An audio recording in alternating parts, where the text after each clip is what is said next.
आप सभी का हमारे चैनल में बहुत बहुत स्वागत है। आइए देखते हैं ज्योमेट्रिक प्रोग्रेशन, जो कि अर्थमेटिक अलजेब्रा से लेते हैं हम लोग। प्रीवियस वीडियो में मैंने बताया है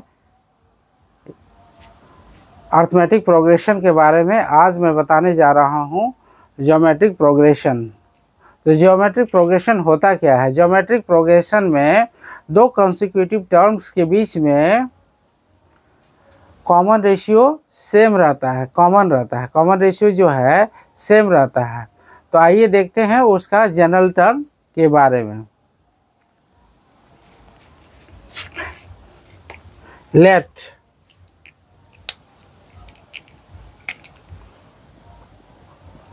A be the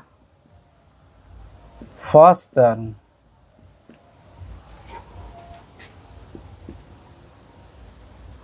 and D are the common ratio of a geometric progression. Let A be the first term and R be the common ratio of a geometric progression. या इसमें हम लोग लिख सकते हैं गिवन ज्योमेट्रिक प्रोग्रेशन भी बोल सकते हैं इसको। तो ज्योमेट्रिक प्रोग्रेशन में जो है हमारा कॉमन रेशियो जो है दो कंसेक्यूटिव टर्म्स के बीच में कॉमन रेशियो क्या रहता है? सेम रहता है। तो इसको देखेंगे, इसका जनरल टर्म क्या हो जाएगा? फर्स्ट टर्म क्या हो जाएगा? फर्स्ट टर्म ए है। सेकेंड टर्म क्या हो जाएगा हमारा? ए आर हो जाएगा। थर्ड टर्म क्या हो जाएगा? ए आर स्क्वायर हो जाएगा। फोर्थ टर्म क्या हो जाएगा? A are cube. सिमिलरली इसी प्रकार से बढ़ते बढ़ते कहाँ तक जाएगा? अगर nth टर्म तक अगर लेंगे तो हमारा क्या हो जाएगा? ए आर का पावर n-1। तो ही इसका जनरल टर्म हो जाएगा। General term of geometric progression का क्या हो जाएगा?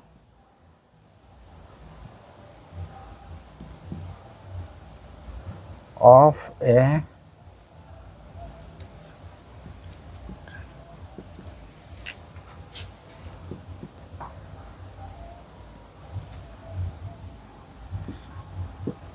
क्या हो जाएगा? A n is equal to a r to the power n-1।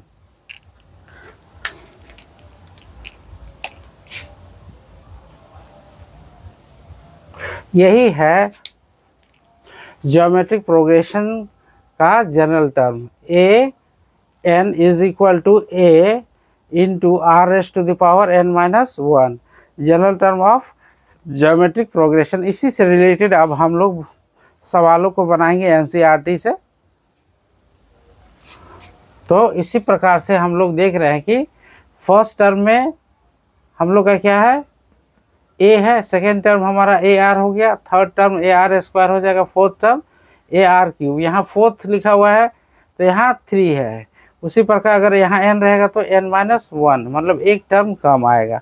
तो इसी तरह हम लोग इसका जनरल टर्म को निकाले हैं।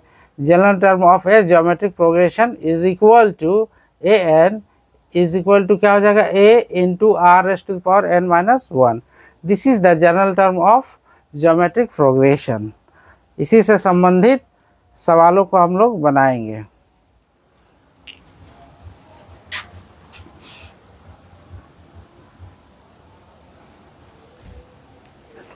ज्योमेट्रिक प्रोग्रेशन का जनरल टर्म के बाद कुछ एग्जाम्पल हम लोग ले लेते हैं। जैसे कि हम लोग का है एग्जाम्पल लेते हैं, जैसे हो गया 3, 6, 12, 24, 48। इसी प्रकार हम लोग का इस तरह के प्रोग्रेशन को हम लोग क्या बोलेंगे? Geometric progression. क्योंकि हमारा कॉमन रेशियो जो है सी आर क्या हो जाएगा? या आर बोलिए इसको, क्या हो जाएगा? 6/3 इज इक्वल टू हो जाएगा 12/6 इज इक्वल टू 24/12। तो यहाँ पे देख रहे हैं 2, यहाँ से 6 2 जा 12 और 12 2 जा 24, इसी प्रकार 100 आ रहा है। तो आर हम लोग का क्या आ रहा है, 2 = 2 = 2। ये तो कॉमन रेशियो जो है हमारा सेम आ रहा है, कॉमन रेशियो 2 2 करके आ रहा है। तो इस प्रकार के प्रोग्रेशन को हम लोग क्या बोलेंगे, ज्योमेट्रिक प्रोग्रेशन। अगर कॉमन रेशियो अगर सेम आता है कोई भी प्रोग्रेशन में, तो इस प्रकार के प्रोग्रेशन को हम लोग क्या बोलेंगे, ज्योमेट्रिक प्रोग्रेशन। अगर आपको हमारा पढ़ाना अच्छा लग रहा है तो मेरे चैनल को सब्सक्राइब कीजिए, ताकि मैं आप तक बेहतर से बेहतर कॉन्सेप्ट को पहुंचा सकूं। धन्यवाद।